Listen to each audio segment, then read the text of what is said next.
ಇವತ್ತು ಬ್ಯಾಡ್ ಸಂಡೇ ಕರಾಳ ಭಾನುವಾರ ಯಾವ ರೀತಿಯಾಗಿ ಅಂತ ನೋಡ್ತಾ ಹೋಗೋಣ. ಈಗ ತಾನೇ ಹಾಸನದಲ್ಲಿ ಒಂದು ಸುದ್ದಿ ನೋಡ್ತಾ ಇದ್ವಿ ಅಲ್ವಾ, ಅಂಥದ್ದೇ ಮತ್ತೊಂದು ಸುದ್ದಿ ಅಂದ್ರೆ ಬ್ಯಾಡ್ ಭಾನುವಾರ ಅಥವಾ ಬ್ಯಾಡ್ ಸಂಡೇ ಅನ್ಬೋದು. ಮೇ 26 ದೆಹಲಿಯಲ್ಲಿ ವಿವೇಕ ವಿಹಾರದಲ್ಲಿ ಒಂದು ಅಗ್ನಿ ದುರಂತ ಸಂಭವಿಸಿದೆ.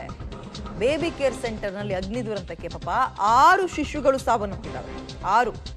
ಇತ ಯುಪಿಯ ಶಹಜಹಾನ್ಪುರದಲ್ಲೂ ಕೂಡ ಆಕ್ಸಿಡೆಂಟ್ ಆಗಿ 11 ಮಂದಿ ಸಾವನ್ನಪ್ಪಿದ್ದಾರೆ. ಕಂಟ್ರೋಲ್ ತಪ್ಪಿ ಭಕ್ತರಿದ್ದ ಬಸ್ಗೆ ಟ್ರಕ್ ಡಿಕ್ಕಿಯಾಗಿ ಇಲ್ಲೊಂದು ದುರಂತ ಆಗಿದೆ.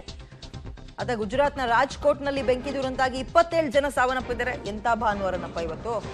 TRP ಗೇಮಿಂಗ್ ಝೋನ್ನಲ್ಲಿ ಬೆಂಕಿ ಅವಘಡ.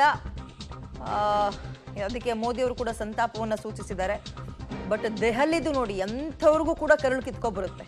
9 ತಿಂಗಳು ಹೊತ್ತಂತಹ ಮಕ್ಕಳು ಇನ್ನೇನು ನಮ್ಮ ಕೈಗೆ ಸಿಗಬೇಕು ಅನ್ನೋಷ್ಟರಲ್ಲಿ ಆ ಬೇಬಿ ಕೇರ್ ಸೆಂಟರ್ನಲ್ಲಿ ಬೆಂಕಿ ಅವಘಡ ಆಗಿದೆ. 6 ಮಕ್ಕಳು ಹಸುಗೂಸುಗಳು ಇನ್ನೂ ಕೂಡ ಅವು ಕಣ್ಬಿಟ್ಟು ನಮ್ಮ ಅಮ್ಮ ಯಾರು ಅಂತ ನೋಡಿರ್ತಾವೋ ಇಲ್ವೋ ಅಂತ ಮಕ್ಕಳು ಬೆಂಕಿಗೆ ಸುಟ್ಟು ಕರಕಲಾಗಿದ್ದಾವೆ.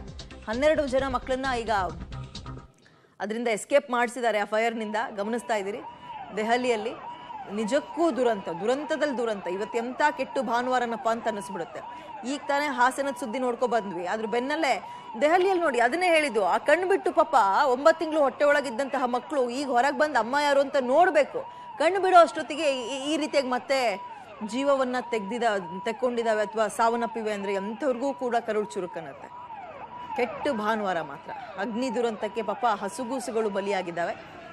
ಮಗದೊಂದು ಕಡೆ ಹಲವು ಕಡೆ ಇಂತಹ ಬೆಂಕಿ ಅವಘಡಗಳಾಗಿರುವಂಥದ್ದನ್ನು ಗಮನಿಸ್ತಾ ಇದ್ವಿ. ಯುಪಿಯ ಶಹಜಹಾನ್ಪುರದಲ್ಲಿ ಅಲ್ಲೂ ಆಕ್ಸಿಡೆಂಟ್ ಆಗಿದೆ. 11 ಮಂದಿ ಸಾವನ್ನಪ್ಪಿದ್ದಾರೆ. ರಾಜ್ಕೋಟ್ನಲ್ಲೂ ಕೂಡ ಒಂದು ಫೈರ್ ಆಕ್ಸಿಡೆಂಟ್ ಆಗಿದೆ. 28 ಮಂದಿ ಸಾವನ್ನಪ್ಪಿದ್ದಾರೆ ಅನ್ನೋ ಮಾಹಿತಿ ಸಿಗ್ತಾ ಇದೆ. ಇದು ಎಂತ ಕೆಟ್ಟು ಭಾನುವಾರನಪ್ಪ ಇವತ್ತು ಮಾತ್ರ ಎಲ್ಲರೂ ಪಾಲಿಗೆ. ಈಗ ತಾನೇ ಹಾಸನದಲ್ಲಿ ನೋಡ್ಕೊ ಬರ್ತಾ ಇದ್ವಿ.